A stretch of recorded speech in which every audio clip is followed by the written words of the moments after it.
പന്തക്കുസ്ത. പരിശുദ്ധാത്മാവിനെ സഭയുടെ മേൽ കർത്താവ് വർഷിച്ചത് പന്തക്കുസ്തയിലാണ്. പന്തക്കുസ്ത തിരുനാള് അനേക നാളുകളായി ഞങ്ങളുടെ മനസ്സിൽ ഒരു സങ്കടമുണ്ട്. അതായത് സഭയിൽ ഒരു നൊവേന പെരുന്നാളിന് കിട്ടുന്ന വില പോലും പന്തക്കുസ്തയ്ക്ക് കിട്ടിയിട്ടില്ല. സത്യമല്ലെങ്കിൽ നിങ്ങൾ എന്നോട് പറ, സത്യമല്ലെന്ന്.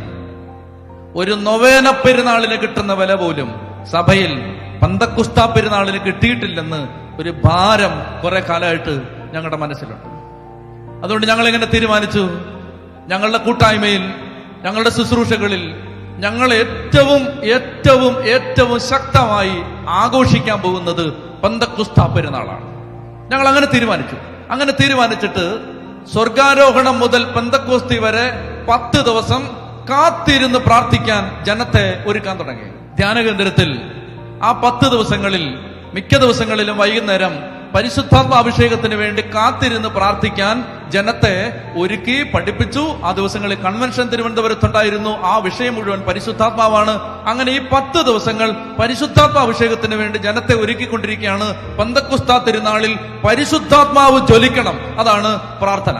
അങ്ങനെ കാത്തിരുന്ന് പ്രാർത്ഥിച്ചുകൊണ്ടിരിക്കുന്ന ഒരു ദിവസം ക്രിസ്തീയ വിശ്വാസത്തിൽ അല്ലാതെ ഒരു കോളേജിൽ പഠിക്കുന്ന ഒരു പെൺകുട്ടി, ക്രിസ്തീയ വിശ്വാസത്തിൽപ്പെട്ട പെൺകുട്ടിയല്ല, മാമോദിസ മുങ്ങിയ പെൺകുട്ടിയല്ല, അവൾ എൻ്റെ അടുത്ത് വന്നിട്ട് എന്നോട് പറഞ്ഞു, അച്ഛാ, ഞാൻ മാമോദിസ മുങ്ങിയിട്ടില്ല, ഞാൻ ക്രിസ്ത്യാനിയല്ല, എനിക്ക് പരിശുദ്ധാത്മാവിനെ കിട്ടുമോ?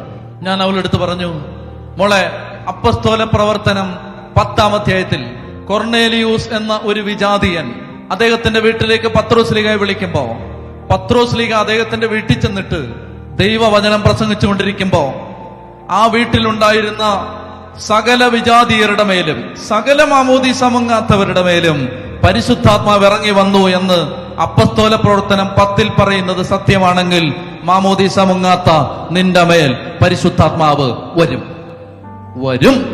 പ്രിയപ്പെട്ട മക്കളെ, അവളുടെ മുഖത്തുദിച്ച ആ ചാന്ദ്രശോഭ, ആ പ്രഭ അതെന്റെ മനസ്സിലുണ്ട്. അവള് പറഞ്ഞു, ഞാൻ കാത്തിരുന്ന് പ്രാർത്ഥിക്കുകയാണച്ചാ, അപ്പൊ എന്റെ മേലും പരിശുദ്ധാത്മാവ് വരുമല്ലേ?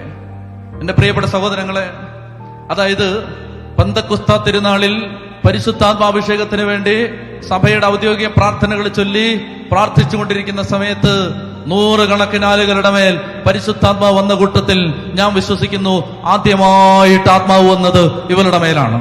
ഇവളുടെ മേലാണ് ആ തീ ഇറങ്ങിയത്.